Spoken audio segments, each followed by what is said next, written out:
Tokyo porte de multiples visages. Cette ville, que l'on imagine souvent comme un océan d'immeubles et de publicités, recèle en réalité de nombreux recoins marqués par le temps. D'anciennes échoppes, des temples discrets, des quartiers où l'on sent encore le parfum d'époque révolue. Dans cette vidéo, je vous invite à explorer 3 lieux où survivent des fragments du vieux Tokyo: Asakusa, Yanaka et Nihonbashi. Ici, les ruelles étroites côtoient des points de repère plus récents. Ces quartiers montrent que, malgré les évolutions de la capitale, l'histoire n'a pas disparu. Elle se dissimule juste derrière un rideau, prête à se dévoiler à qui veut bien prendre le temps de la découvrir. Loin d'une image strictement moderne ou d'un cliché figé, Tokyo s'est construite au fil des siècles en mêlant tradition et transformations successives. Asakusa, Yanaka et Nihonbashi en sont la preuve vivante. On y perçoit le charme, la lenteur et le silence de temps plus anciens, tout en constatant les changements que la ville a connus. Je vous propose de plonger dans ces ruelles, d'en humer l'atmosphère et de réveiller la mémoire d'un Tokyo pas si lointain. Commençons par Asakusa. Souvent considéré comme l'un des cœurs spirituels de la capitale, le quartier est célèbre pour son Sensoji, le plus ancien temple bouddhiste de Tokyo, dont les racines remontent au 7e siècle. En entrant sous la Kaminarimon, on est frappé par la silhouette imposante de la lanterne rouge, accueillant chaque visiteur comme s'il passait un portail temporel. Au-delà de la porte, la rue Nakamisedori s'étire, bordée de boutiques vendant souvenirs, snacks et masques traditionnels. C'est un passage quasi obligé pour beaucoup de visiteurs, mais la vraie découverte commence quand on prend le temps de s'arrêter, de respirer l'air rempli des odeurs de gâteaux aux haricots rouges et d'encens. La foule peut donner l'impression d'un lieu trop animé pour qu'on s'y sente encore l'esprit d'autrefois. Pourtant, si l'on s'écarte de la voie principale, des ruelles plus calmes se présentent. Là, des maisons basses, parfois en bois, abritent des générations d'artisans ou de commerçants. Certains vendent des sweets traditionnels, d'autres tiennent un petit restaurant de soba depuis plusieurs décennies.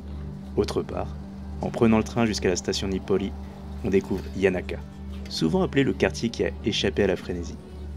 Ici, les bombardements de la guerre ont épargné la plupart des rues. Résultat, un tissu urbain resté proche de ce qu'il était au début du XXe siècle. La Yanaka Ginza, la petite rue commerçante, s'anime chaque jour autour de boutiques familiales. On y vend des croquettes, des snacks à l'ancienne, des souvenirs artisanaux. Des chats errent parfois sur les toits, donnant au lieu un air de village hors du temps. Les enseignes, peintes à la main, les rideaux de tissu, les fameux noren, flottant devant les portes. Tout participe à une certaine simplicité qu'on ne trouve pas toujours ailleurs. Pourtant, Yanaka n'est pas figé dans le passé. Les habitants sont bien conscients des transformations qui se jouent à Tokyo. Mais beaucoup s'efforcent de préserver cette ambiance rassurante. Celle de la supérette du coin qui connaît tous ses clients, du café familial où l'on discute en toute tranquillité, et des maisons en bois qui racontent des histoires de famille sur plusieurs générations. Marcher dans les ruelles de Yanaka, c'est ressentir un Tokyo discret. Les lignes électriques au-dessus de nos têtes, les devantures modestes, tout semble familier et humble. Dans une autre zone de la ville, Nihonbashi, c'est un quartier réputé pour son importance historique dans le commerce. À l'époque d'Edo, ce pont marquait le point de départ de toutes les grandes routes du Japon. J'ai bien dit toutes. Les marchandises arrivaient par bateau ou charrette, et Nihonbashi fourmillait d'artisans, de négociants et de halles, regroupant des biens venant de toute l'archipel. Aujourd'hui, si la zone s'est transformée en centre d'affaires et de boutiques variées, le pont Nihonbashi reste un symbole fort. Classé site historique, il conserve des sculptures et des lanternes rappelant son passé prestigieux.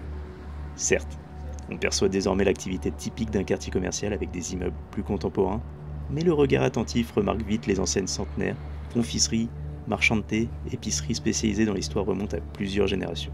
On y trouve par exemple l'incontournable magasin Mitsukoshi, issu d'une longue tradition de vente de kimonos, ou d'autres enseignes qui ont su se moderniser en conservant l'héritage familial. Au détour d'une ruelle, on peut tomber sur un petit sanctuaire dédié aux commerçants et à la prospérité. Rappelons la fonction initiale de ce quartier comme plaque tournante économique. Ce va-et-vient permanent entre la tradition mercantile et l'évolution de la ville donne à Nihonbashi un charme particulier. Même si les infrastructures se renouvellent, on saisit la profonde empreinte du passé. Dans ces quartiers, on ressent souvent un équilibre précaire. Conserver l'identité historique tout en vivant les réalités économiques actuelles. Asakusa attire un flux important de visiteurs. Yanaka se bat pour que ses ruelles gardent une cohérence. Et Nihonbashi reste un carrefour commercial en perpétuel mouvement. Beaucoup de familles, propriétaires de vieux bâtiments, tentent de préserver l'architecture, malgré les coûts d'entretien, les réglementations antisismiques et la concurrence de projets immobiliers plus récents. D'un autre côté, certains acceptent aussi le changement, rénovant leurs façades anciennes pour leur donner une touche plus contemporaine sans tout dénaturer. Au final, c'est la diversité qui fait la force de Tokyo. L'essentiel est de sentir que le passé n'est jamais entièrement effacé, mais qu'il continue de murmurer derrière chaque porte ou chaque enseigne peinte à la main. J'espère que cette vidéo vous aura plu et je suis vraiment désolé d'avoir pris 2 semaines d'arrêt parce que j'avais beaucoup de travail, sumimasen. Je vais quand même essayer de maintenir le rythme d'une vidéo par semaine, même si là je vais rentrer en France pendant 3 semaines, donc je serai obligé de faire du contenu à la maison, mais on parlera quand même du Japon, je vous rassure. On va rester dynamique, donc n'hésitez pas à follow la chaîne. Et si ça vous a plu, n'hésitez pas à mettre un pouce vers le haut, un petit commentaire, ça aide l'algorithme. À la semaine prochaine, Mata Kondo.